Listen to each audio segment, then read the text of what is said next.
Hello दोस्तों, कैसे हैं आप सभी लोग। तो सीडीपी की क्लास कंटिन्यू करते हुए और आज कुछ काम में थे लगे हुए, तो इसलिए आपकी क्लासेस नहीं हो पाई हैं। कल आपकी सारी क्लासेस होंगी, ठीक है। तो क्वेश्चन शुरू करते हैं। और जिन बच्चों ने अभी भी थ्योरी क्लासेस नहीं देखी हैं, 7 दिन बाकी हैं, आप लोग आराम से थ्योरी क्लासेस देख सकते हैं। 10-10, 15-15 मिनट की ही वीडियो है, ठीक है। और बहुत अच्छा सा कंटेंट दिया गया है। प्लेलिस्ट में जाकर सारी आप लोग क्लासेस देख लीजिए, काफ़ी हेल्पफुल हैं एग्जाम के पॉइंट ऑफ व्यू से, ठीक है। अकॉर्डिंग टू सिलेबस दी रखी हैं। और जिन बच्चों ने अभी भी प्रीवियस ईयर के क्वेश्चन पेपर डाउनलोड नहीं किए हैं, सारे के सारे 2012 से लेकर, तो आप लोग जाकर डाउनलोड कर लीजिए, ठीक है। टेलीग्राम पर आपको मिल जाएंगे। टेलीग्राम का लिंक डिस्क्रिप्शन में दे रखा है। बाकी किसी भी क्वेरी के लिए, नोट्स के लिए आप लोग व्हाट्सएप कर सकते हैं। क्वेश्चन नंबर 21 कहता है, देखो 7 दिन लगे, आप लोगों को नया पढ़ने की ज़रूरत नहीं है। अब आप लोग केवल और केवल रिवाइज और प्रैक्टिस सेट लगाइए। प्रीवियस ईयर के एक बार क्वेश्चन भी लगा लीजिए। क्वेश्चन प्रीवियस ईयर के सेट हैं आपके, वो टेलीग्राम पर अपलोड कर दिए गए, ठीक है। कहता है कि सतत एवं व्यापक मूल्यांकन में निम्नलिखित में से किसका मूल्यांकन नहीं किया जाना चाहिए, ठीक है। सतत कहता है छात्रों के विभिन्न विषयों के क्षेत्र में, छात्रों के विभिन्न विषय क्षेत्रों में सफलता का स्तर, छात्रों की सामाजिक आर्थिक स्थिति या छात्रों के व्यक्तिगत कौशल, रुचि एवं अभिवृत्ति। कह रहा है क्वेश्चन नंबर 21 का इनमें से किसका मूल्यांकन नहीं किया जाना चाहिए, ठीक है। देखिए, सतत एवं व्यापक मूल्यांकन के अंतर्गत विषय क्षेत्रों का कौशल, बिल्कुल छात्रों के विभिन्न विषय के जो विषय क्षेत्रों का कौशल, इसका आपका किया जाना चाहिए। उनके सफलता के स्तर व छात्रों में व्यक्तिगत कौशल और रुचि एवं अभिवृत्ति इत्यादि का व्यापक मूल्यांकन किया जाना चाहिए, ठीक है।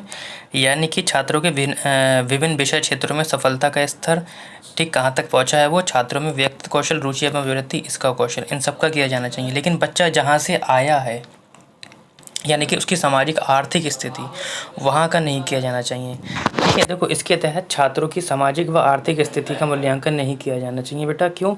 क्योंकि अधिगम से इसका कोई विशेष संबंध नहीं होता है, ठीक है। अधिगम से इसका कोई विशेष संबंध नहीं होता है। Option number C is the right answer. Question number 22 की ओर कहता है कि प्रभावी अधिगम के लिए शिक्षार्थी की आवश्यकता होती है, ठीक है। कहता है सक्रिय भागीदारी की, आंशिक भागीदारी की, विनम्र की या निष्क्रिय की, ठीक है। क्वेश्चन नंबर 22 का आप लोग आंसर दीजिए, ठीक है। देखिए, ऑप्शन काटना सीखिए। प्रभावी अधिगम के लिए यानी कि सीखने के लिए निष्क्रिय बता रहा है, देखो गलत हो गया। विनम्र से आप लोग नहीं सीख सकते हैं, आंशिक भागीदारी से नहीं सीख सकते हैं। पूर्ण भागीदारी यानी कि सक्रिय भागीदारी होना चाहिए आपकी, यानी कि प्रभावी अधिगम के लिए बच्चों की कैसी होना चाहिए, सक्रिय भागीदारी होना चाहिए। शिक्षण अधिगम प्रक्रिया में यदि छात्र सक्रिय रूप से भागीदारी करते हैं बेटा, तभी शिक्षा के वांछित उद्देश्यों की प्राप्ति कर पाते हैं, अन्यथा नहीं कर पाएंगे। अतः शिक्षक का ये कर्तव्य है कि वे शिक्षक अधिगम प्रक्रिया में छात्रों को भागीदारी दे, यानी कि कुछ ऐसा टॉपिक रखे जिसमें बच्चा खुद इन्वॉल्व हो सके, ठीक है, जिसमें उसमें सृजनात्मकता का विकास हो सके, ठीक। क्वेश्चन नंबर 23 कहता है कि समकालीन सिद्धांतकारों के अनुसार सीखना प्राथमिक रूप से एक गतिविधि है। कैसी गतिविधि है? क्वेश्चन नंबर 23 का आप लोग आंसर देंगे। कहता है कि सीखना यांत्रिक है, नहीं, यांत्रिक नहीं है, मशीन जैसी नहीं है, या निष्क्रिय भी नहीं है, व्यवहारवादी भी नहीं है, ये एक सामाजिक गतिविधि है। वाइगोस्की भी कहते हैं आपका, कहते हैं कि बच्चा जो होता है समाज द्वारा सीखता है, उनका पासवर्ड ही है सामाजिक अंतःक्रिया, ठीक है। तो समकालीन सिद्धांतकारों का मानना है कि सीखना प्राथमिक रूप से कैसा होता है, सामाजिक रूप से होता है। बच्चों द्वारा सीखने की प्रक्रिया का प्रारंभ घर से ही हो जाता है, ये तो आपको पता ही है। सामाजिकरण की पहली कारक अगर बात करेंगे तो हमारा परिवार आ जाता है, दूसरा कारक हमारा क्या आ जाता है, विद्यालय आ जाता है, ठीक है। तो घर से स्टार्ट होता है, जो सामाजिक गतिविधि एक प्राथमिक केंद्र होता है। बच्चे अपने वातावरण के अनुरूप ही तो सीखते हैं ना, विभिन्न प्रकार से सीखने की कोशिश करते हैं। वे प्रत्यक्ष या अप्रत्यक्ष यानी कि डायरेक्ट या इनडायरेक्ट रूप से अपने घर परिवार वातावरण को प्रभावित करते हैं तथा उनसे प्रभावित भी होते हैं। तो option number D is the right answer. Jean पियाजे से एक क्वेश्चन कहता है कि जीन पियाजे के नैतिक विकास सिद्धांत की पर्याप्त नैतिक अवस्था निहितार्थ है। कहता है इस पर्याप्त नैतिक अवस्था, ठीक, होती क्या है ये? देखिए नैतिक विकास के सिद्धांत इन्होंने दिए हैं, वैसे कोई वर्ग ने दिए हैं लेकिन इन्होंने भी दिए हैं। ठीक है, परायात पराधीन या बिस्मागी नैतिकता ये जो होती है, ठीक है, इसकी जो उम्र होती है वो उम्र होती है आपकी 4 से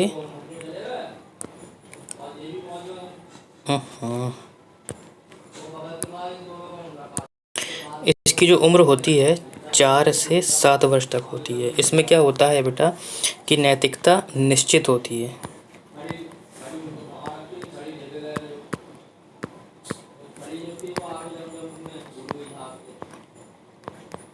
नैतिकता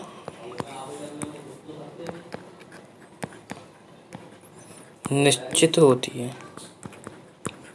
ये होता है राजनीतिक अवस्था, यानी कि नैतिकता निश्चित होती है। यानी कि पिताजी कहते हैं कि बेटा जीव को मारना क्या है, पाप है। जीव को मारना पाप है। जीव को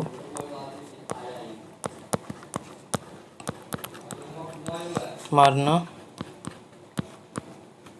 पाप है, कौन कहता है, पिताजी। लेकिन तब क्या होता है जब यही बच्चा स्वायत्त स्वतंत्र या परिस्थितिगत नैतिकता, सापेक्ष नैतिकता उसके अगले टर्म में यानी कि 10 से 13 वर्ष की उम्र में होता है, ठीक है, सेना का जवान, यानी कि नैतिकता बदली जा सकती है। अभी पिताजी कहते हैं बचपन में कि नैतिकता नहीं बदली जा सकती, यानी कि ये परायत नैतिकता अवस्था होती है। एक अवस्था ऐसी भी आती है कि जिसमें नैतिकता बदली जा सकती है, यानी कि वही बच्चा जिससे मना किया गया था कि बेटा जीव को मारना पाप है, वही बच्चा अब क्या है, आर्मी में भर्ती हो गया, और आर्मी में क्या है, जीव को मारना ही नैतिकता है।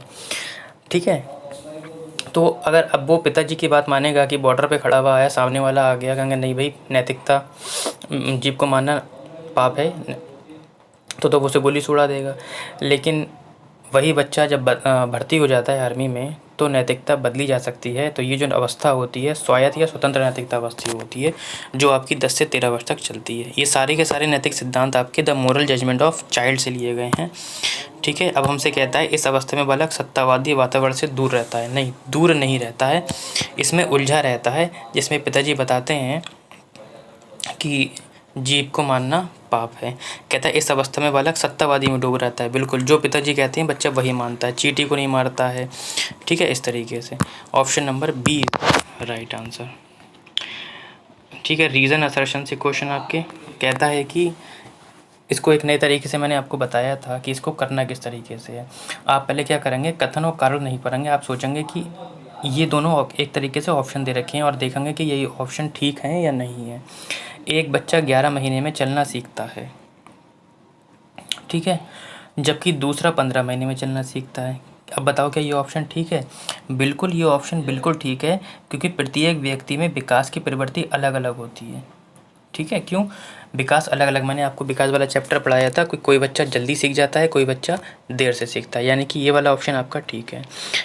ठीक है, कहता है व्यक्तियों में विकास भिन्न भिन्न दरों में होता है, बिल्कुल ये वाला ऑप्शन भी आपका बिल्कुल ठीक है, यानी कि ए और बी बिल्कुल ठीक है आपके।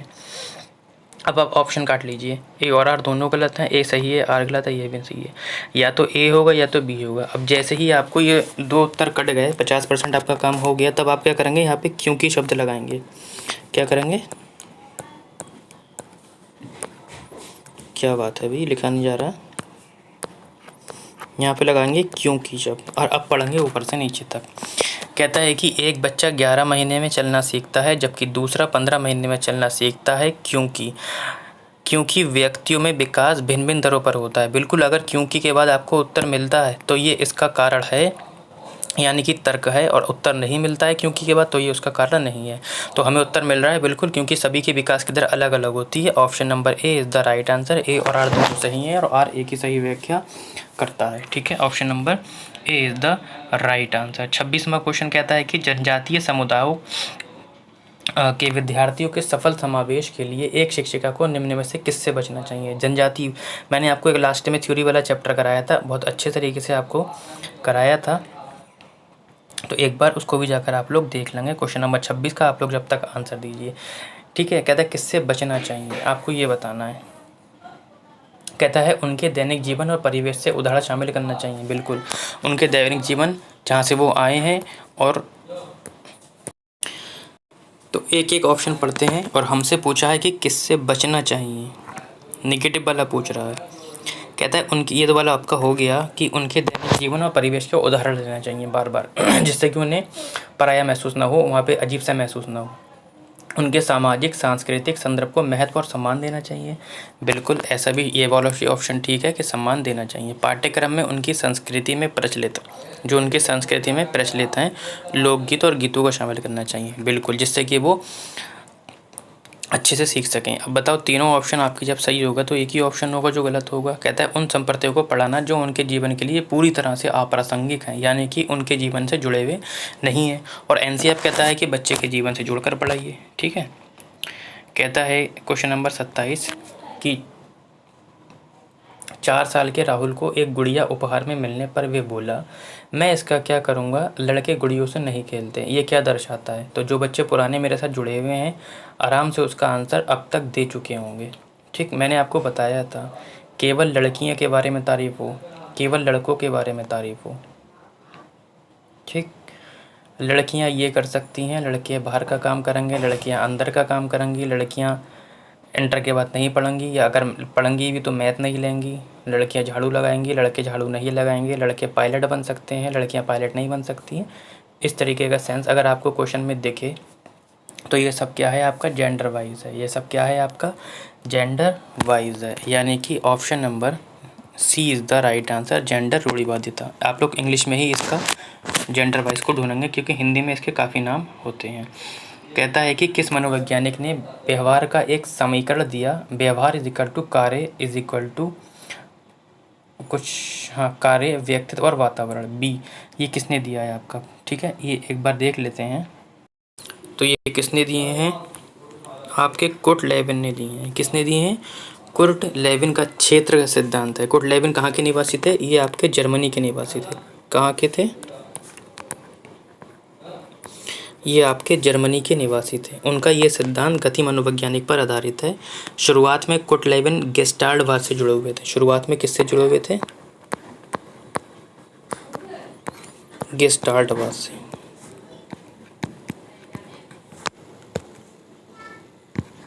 गेस्टाल्टवाद से जुड़े हुए थे।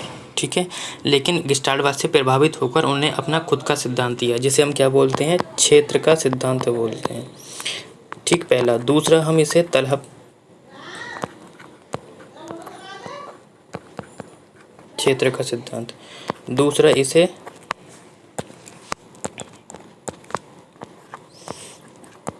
तलहब का सिद्धांत बोलते हैं, या तीसरा जीवन क्षेत्र बोलते हैं। ठीक, लाइफ स्पेस का सिद्धांत बोलते हैं। अब हमसे जो पूछा है b इज इक्वल टू, इसे मैं हटा देता हूँ, स्क्रीनशॉट ले लेना आप लोग। हमसे पूछा है कि b is equal to f bracket में p इंटू ई। अब p क्या है यहाँ पे? p यहाँ पे पर्सन को रिप्रेजेंट करता है और e इसे काय को रिप्रेजेंट करता है? एनवायरनमेंट को।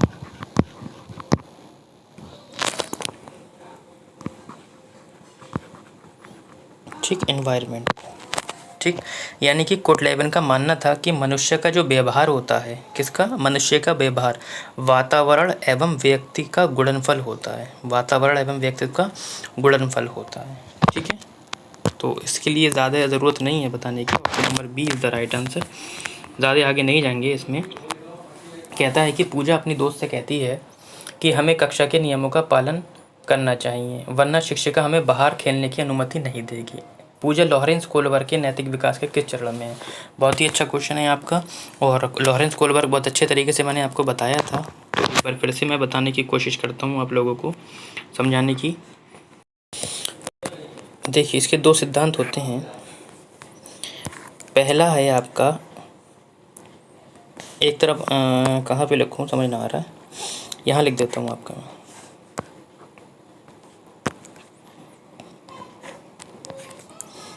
इधर आता है आपका अहम केंद्रिकता,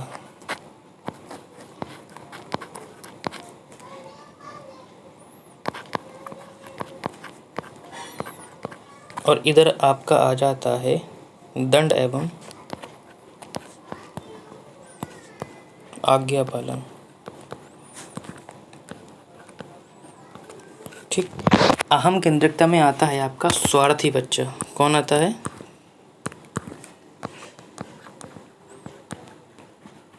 स्वार्थी बच्चा। और दंड एवं आज्ञा पालन में माता पिता आ जाते हैं। अब होता क्या है समझ लीजिए। अहम केंद्रिकता यानी कि यह हम बोल सकते हैं यांत्रिक सापेक्ष नैतिकता। स्वार्थी बच्चा कहता है कि सारे खिलौने मुझे दे दो।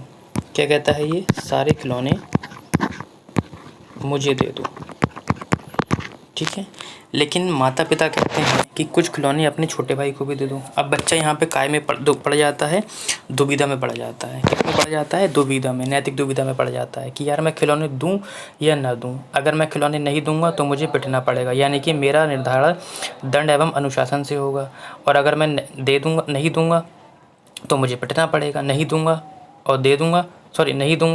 तो पिटना पड़ेगा, दे दूंगा तो नहीं पिटना पड़ेगा। तो यहाँ पर जो काम हो रहा है दंड से निर्धारित हो रहा है। और हमसे भी यही पूछा है कि पूजा अपने दोस्त से कहती है कि हमें कुछ कक्षा में नियमों का पालन करना चाहिए, वरना हमें शिक्षक बाहर निकाल देगी। यहाँ पे वो दुविधा में है कि मैं अगर ऐसा करूँगी तो नहीं बाहर निकलूँगी, और नहीं करूँगी तो बाहर निकल जाऊँगी। तो यानी कि किससे निर्धारित हो रही है? दंड एवं आज्ञा पालन से निर्धारित हो रही है। एक बार आप लोग जाके, यहाँ पे मैंने डिटेल में नहीं बताया, वहाँ पर बहुत अच्छे डिटेल में बताया, आप लोग जाकर टेलीग्राम प्ले लिस्ट में से देख सकते हैं क्लास, ठीक है।